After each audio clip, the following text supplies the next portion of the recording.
तृतीय परिच्छेद। भक्तों के संग नाना प्रसंग, भाव महाभाव का गूढ़ तत्व। श्रीयुक्त महिमाचरण आदि के अतिरिक्त कोन नगर के कई भक्त आए हैं। एक व्यक्ति ने श्री रामकृष्ण के साथ काफी देर विचार किया था। कोन नगर का भक्त: महाशय, सुना था कि आपको भाव होता है, समाधि होती है। क्यों होती है, किस प्रकार से होती है, हमें समझा दीजिए। श्री रामकृष्ण: श्रीमती को महाभाव हुआ करता था। किसी सखी के छूने के लिए जाने पर अन्य सखी कहती है, कृष्ण विलास का अंग है, मत छू।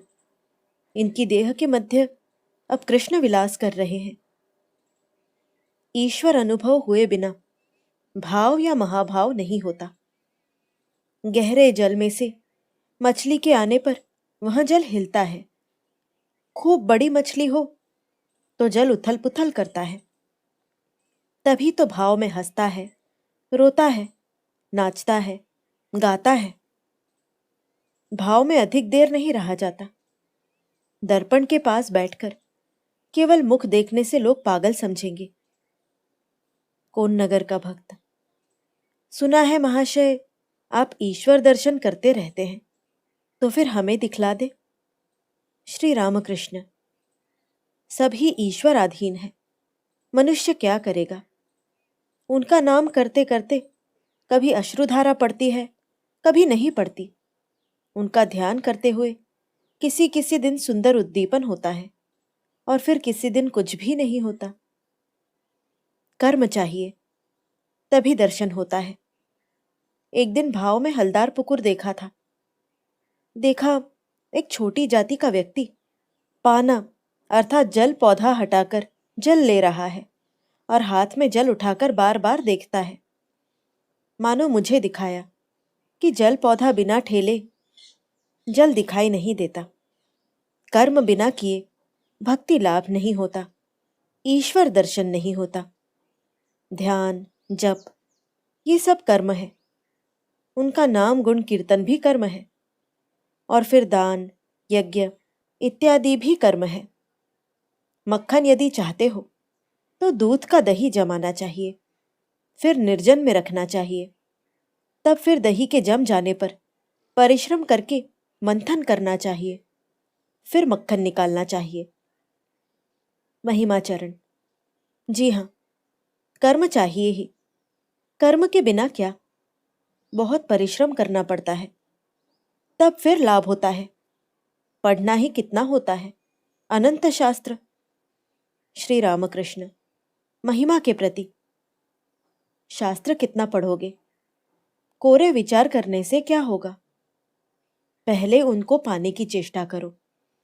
गुरु वाक्य में विश्वास करके कुछ कर्म करो। गुरु न रहे तो उनके पास अर्थात प्रभु के पास व्याकुल होकर प्रार्थना करो। वे कैसे हैं, वे ही जनवा देंगे। पुस्तक पढ़कर क्या जानोगे। जब तक हाट में नहीं पहुंच पाता तब तक दूर से ही केवल ही हो शब्द होता है। हाट में पहुंचने पर और एक प्रकार का होता है। तब स्पष्ट देख सकोगे, स्पष्ट सुन सकोगे। आलू लो, पैसे दो। समुद्र दूर से हो शब्द करता है। निकट आने पर कितने जहाज जा रहे हैं, पक्षी उड़ रहे हैं, लहरें उठ रही हैं, देख पाओगे।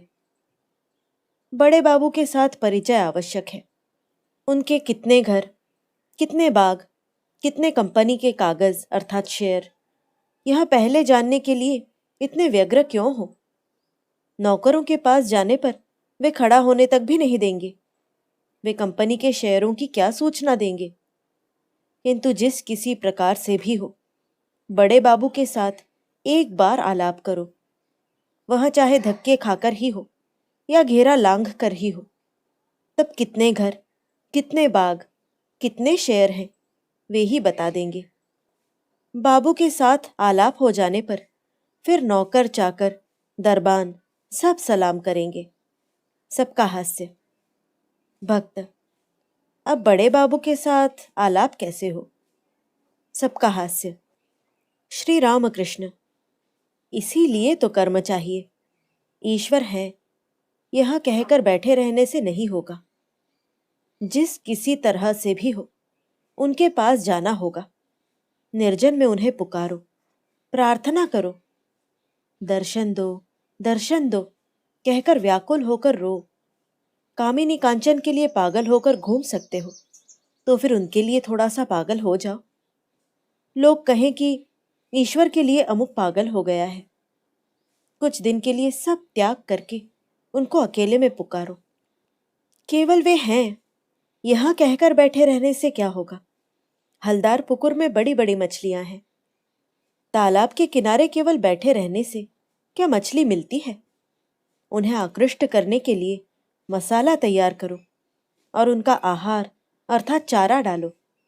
धीरे धीरे गहरे जल में से मछली आएगी और जल ही लेगा, तब आनंद होगा। संभवतः कभी मछली तनिक सी एक बार दिख जाए। मछली छपांग करके उछली, जब दिख गई तब और भी आनंद। दूध का दही बनाकर मंथन कर लेने पर ही तो मक्खन मिलेगा। महिमा के प्रति यहां तो अच्छी बला हुई। ईश्वर को दिखला दो और वे चुप बैठे रहेंगे। मक्खन निकालकर मुख के पास रखो। सबका हास्य। अच्छी बला पड़ी, मछली पकड़कर हाथ में दो। एक व्यक्ति राजा को देखना चाहता है। राजा 7 ड्योढ़ियों के पार है। प्रथम ड्योढ़ी पार होने से पहले ही पूछता है, राजा कहाँ है। जैसा तरीका है, एक एक ड्योढ़ी करके तो पार होना पड़ेगा। महिमाचरण, किस कर्म के द्वारा उन्हें पाया जा सकता है। श्री रामकृष्ण, इस कर्म के द्वारा उनको प्राप्त किया जाएगा और इस कर्म के द्वारा नहीं, ऐसी बात नहीं। उनकी कृपा के ऊपर निर्भर है। परंतु व्याकुल होकर कुछ कर्म तो करते ही जाना है। व्याकुल रहने से उनकी कृपा होती है। कोई एक सुयोग होना चाहिए। साधु संग, विवेक, सद्गुरु लाभ। हो सकता है किसी बड़े भाई ने गृहस्थ का भार ले लिया, या स्त्री ही विद्याशक्ति बड़ी धार्मिक है, या विवाह हुआ ही नहीं, गृहस्थ में बद्ध ही नहीं हुआ। ऐसे सुयोग होने पर हो जाता है। किसी व्यक्ति के घर में कोई सख्त बीमार था। जाए जाए अवस्था। किसी ने कहा स्वाति नक्षत्र में वर्षा हो। उस वर्षा का जल एक खोपड़ी में पड़े और एक सांप मेंढक का पीछा करता हुआ मेंढक पर झपट्टा मारने के समय ज्यों ही छलांग मारकर कूदे, उस समय उस सांप का विष उस खोपड़ी में गिर जाए। तब विष की दवा तैयार करके यदि रोगी को खिला सको तो रोगी बच सकता है। अब जिसके घर बीमारी थी, वह व्यक्ति दिन क्षण नक्षत्र देखकर घर से निकला और व्याकुल होकर ये सब खोजने लगा।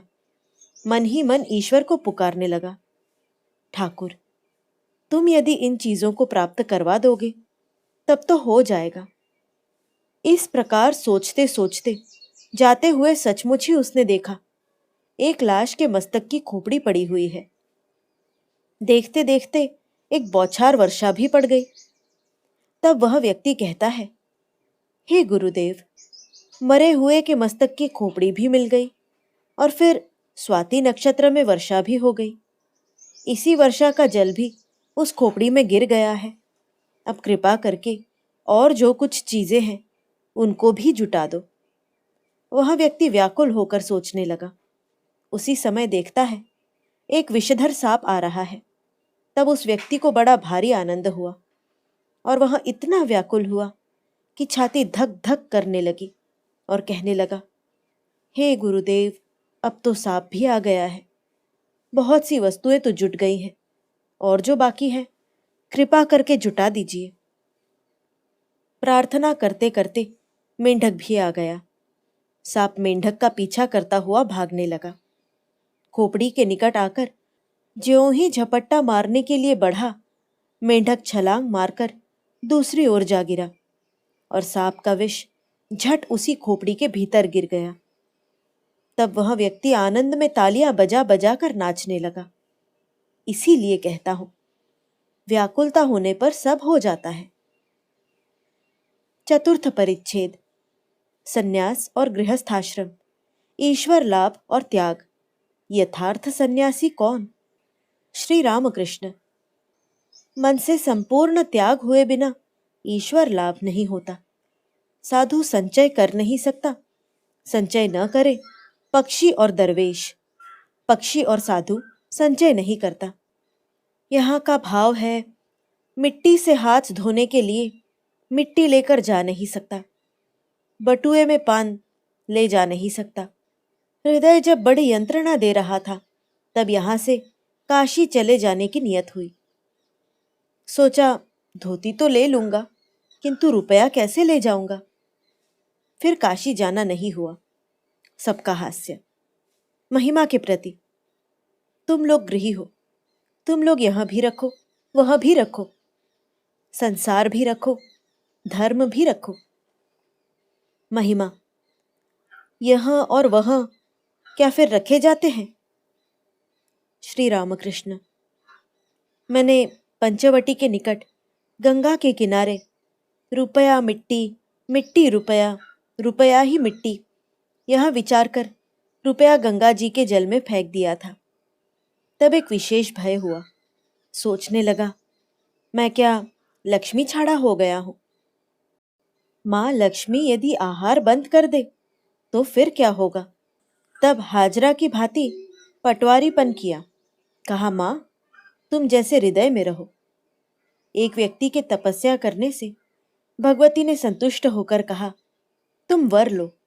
वह बोला, माँ यदि वर दोगी ही तो यही दो कि मैं पोते के साथ सोने की थाली में भोजन खाऊं। एक वर में पोता, ऐश्वर्य, सोने का थाल, सब हो गया। सबका हास्य। मन से कामिनी कांचन त्याग होने पर मन ईश्वर में जाता है। वहां जाकर लिप्त हो जाता है। जो बद्ध है वे भी मुक्ति पाते हैं। ईश्वर के विमुख होने से ही बद्ध होता है। निक्ति अर्थात छोटी तराजू के नीचे के कांटे में ऊपर के कांटे से अंतर कब होता है? जब निक्ति की कटोरी में कामिनी कांचन का भार पड़ता है। बच्चा भूमिष्ठ होकर क्यों रोता है? गर्भ में था, योग में था, भूमिष्ठ होकर यह कहकर क्रंदन करता है, कहाँ हूं, कहाँ हूं, मैं कहाँ आ गया हूं। ईश्वर के पाद पद्मों का चिंतन कर रहा था, यह फिर कहाँ आ गया हूं। तुम लोगों के लिए है मन में त्याग। अनासक्त होकर गृहस्थ करो। महिमा, उनके ऊपर मन के चले जाने पर क्या मन फिर और गृहस्थ में रहता है? श्री रामकृष्ण। यह कैसी बात? संसार अर्थात गृहस्थ में नहीं रहेगा तो फिर कहां पर जाएगा? मैं तो देख रहा हूं, जहां पर भी रहता हूं राम की अयोध्या में ही हूं। यह जगत गृहस्थ राम की अयोध्या है। रामचंद्र गुरु से ज्ञान लाभ करने पर बोले, मैं संसार त्याग करूंगा। दशरथ जी ने उनको समझाने के लिए वशिष्ठ जी को बुलवाया।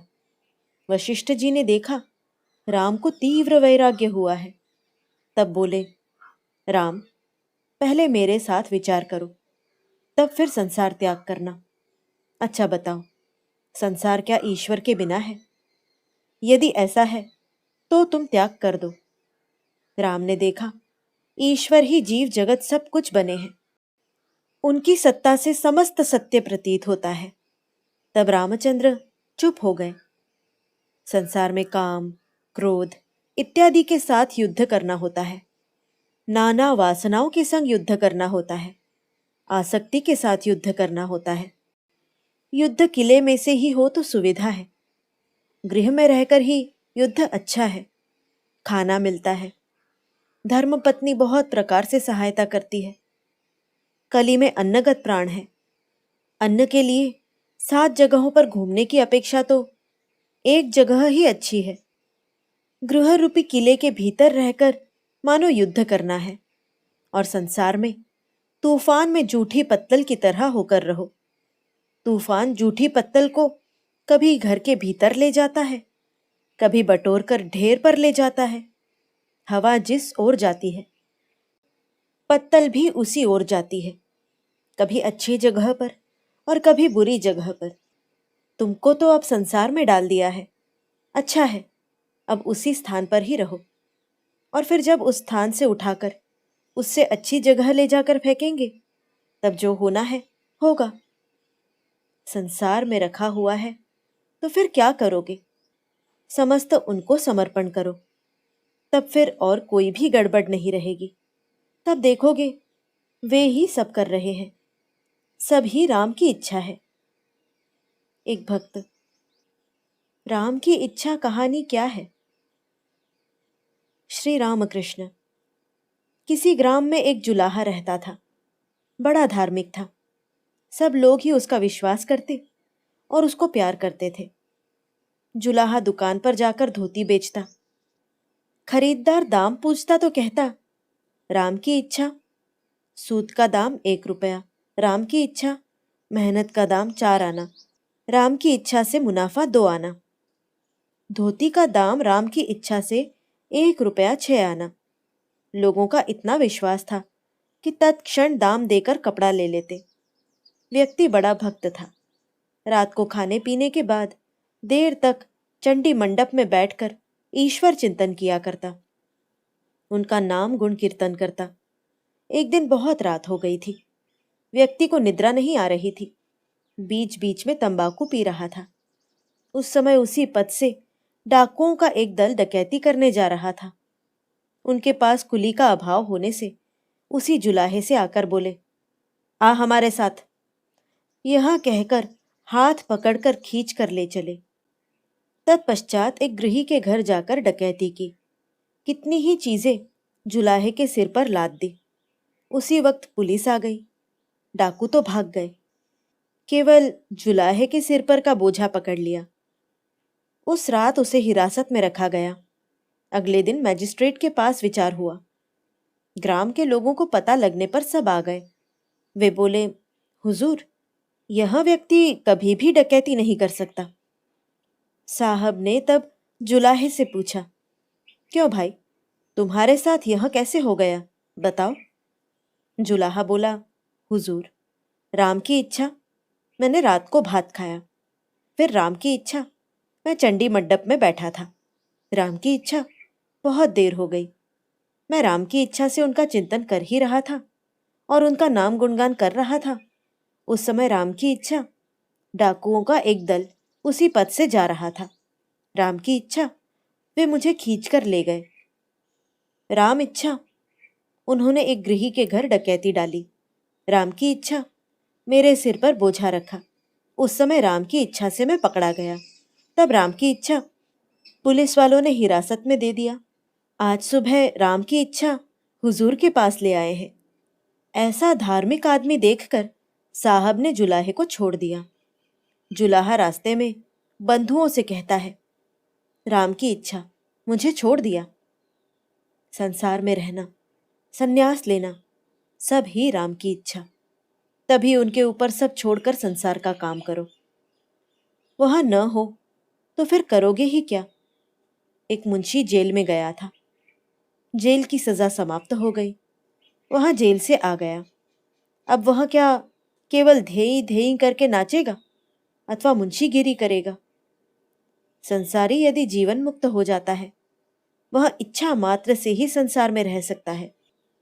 जिसे ज्ञान लाभ हो गया है, उसके लिए यहाँ वहाँ नहीं है, उसके लिए सब समान है। जिसका वहां पर है, उसका यहाँ पर भी है। जब केशव सेन को बागान में प्रथम देखा था तो कहा था, इसकी पूंछ झड़ गई है। सारी सभा के लोग हंस पड़े। केशव ने कहा, तुम लोग हंसो मत, इसका कुछ मतलब है, इनसे पूछता हूं। मैंने बताया, मेंढक की पूंछ जब तक नहीं झड़ती तब तक केवल उसे जल में रहना पड़ता है। मेढ़ पर चढ़कर स्थल पर टहल नहीं सकता। ज्यों ही पूंछ झड़ जाती है, त्यों ही छलांग मारकर स्थल पर आ जाता है। तब जल में भी रहता है और स्थल पर भी रहता है। वैसे ही मनुष्य की जब तक अविद्या की पूंछ नहीं झड़ती, तब तक संसार रूपी जल में पड़ा रहता है। अविद्या की पूंछ झड़ जाने पर, ज्ञान हो जाने पर, तब मुक्त होकर घूम सकता है और फिर इच्छा हो तो गृहस्थ में भी रह सकता है।